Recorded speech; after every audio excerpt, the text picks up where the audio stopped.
Hello and welcome to TelecomTV. We're here at Mobile World Congress 2015 in Barcelona in Spain. I'm talking with Robert Young-Johns, who is Executive Vice President and General Manager, HP Software. Robert, good to see you again. Nice to talk to you. A few questions. Beginning with this, you're on record as saying big data changes everything. What does that mean? Well, it really means that almost every problem that we face today, whether it's in managing systems, commercially, retail, are turning into big data problems. And while I think a lot of people think of big data as being somewhat esoteric, about predictive analytics and things like that, it's actually becoming much more pragmatic, much more prosaic, much more everyday. Okay.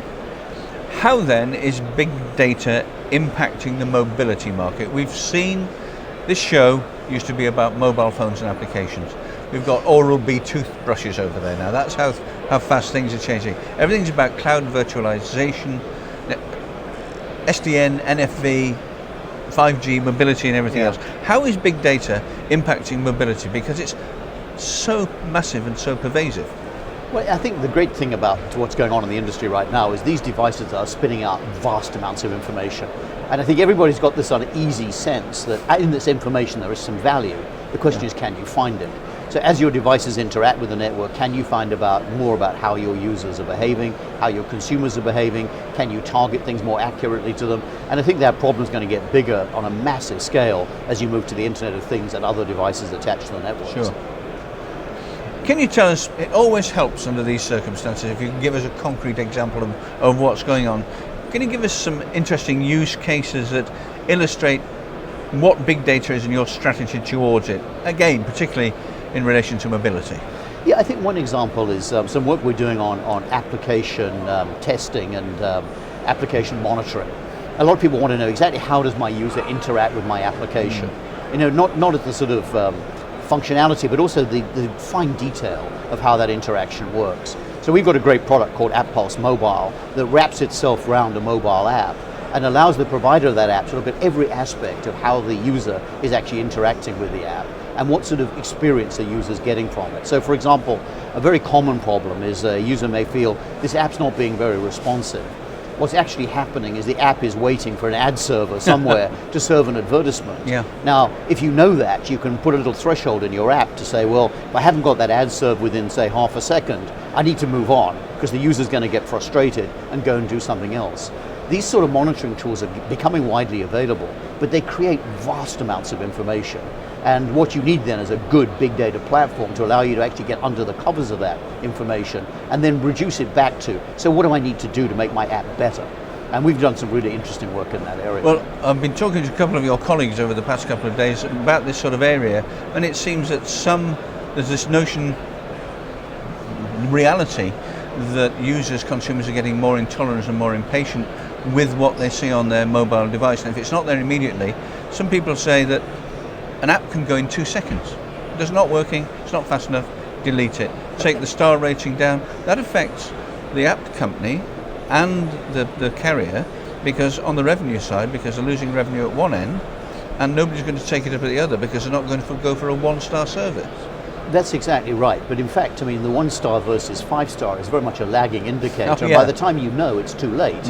And what we've tried to do with AppPulse Mobile is let people find out in real time what's going on, so they can make that correction before they get that star rating. Right. And in fact, what we've done, and I quite like the idea, is that out of AppPulse Mobile, we produce a single index. We call it a Fundex. It's a sort of German humor for the fun index. Yeah. But what it really is trying to do is give you a sense of what the real interaction with the app is like. But most importantly, it then tells you what to do about it. It tells you where the delays are, where the interaction problems are, and that's what matters to the app provider. So it's not just saying you've got problems here, it's providing a solution as well. Yeah. Because it's quite interesting when you look at the star ratings. One of the things we also do is we have a sentiment analysis software that allows you to get under the comments and try to correlate the comments with the star ratings. And it's really interesting that the correlation is not as strong as you think it might be. A lot of ratings that are rated 1, if you actually read the comments are actually much more positive, but there was some small aspect they really hated. And conversely, apps will get a 5-star, and yet when you read the rating, you think, that's not very good. Yeah. And so to get at some really systematic, hard, impartial evidence of what's going on in your app is really, really important. Really interesting stuff how this goes. It's like Yeah. Expedia, isn't it? You know, Yeah. you find one thing wrong in your hotel room and you give it a bad review. No, exactly. And by the way, we have software that does that No, too. really? Yeah. On to a third question to you. Over the past 5 years, we've started to see, shall we put it in inverted commas, guidance from governance groups and regulators about cloud security. What do you make of that? And do you see, and do you expect to see similar guidance around mobility security?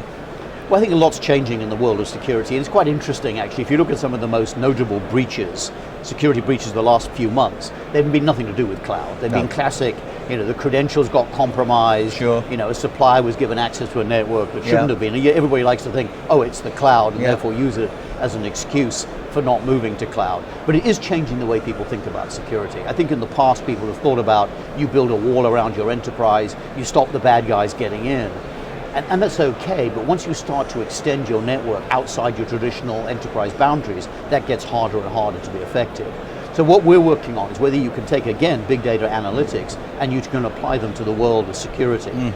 So that you can take all these log files, which are colossal in quantity right now, and start to make some sense out of it. So one of the things we're working on right now, for example, is looking at individual and how they interact with the network, because they typically have a pattern, a fingerprint if you like. Yes. And then using analytics, you can actually work out if that pattern changes. If that fingerprint changes, there's a very high probability that there's a problem. And then you can go and deal with that problem very quickly.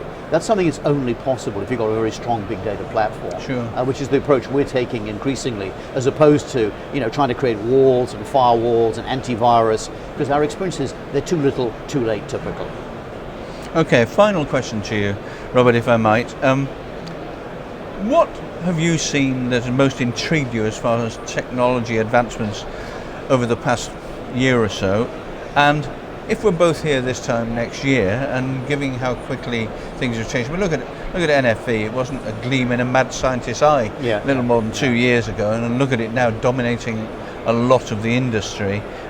What do you think is going to happen as far as HP is concerned in this space over the next 12 months? I think the Internet of Things is going to be extremely interesting. And actually the Internet of Things is going to be as much about the management software and analytic frameworks that are put in place to support it as about the devices. Right. The devices are the relatively easy bit.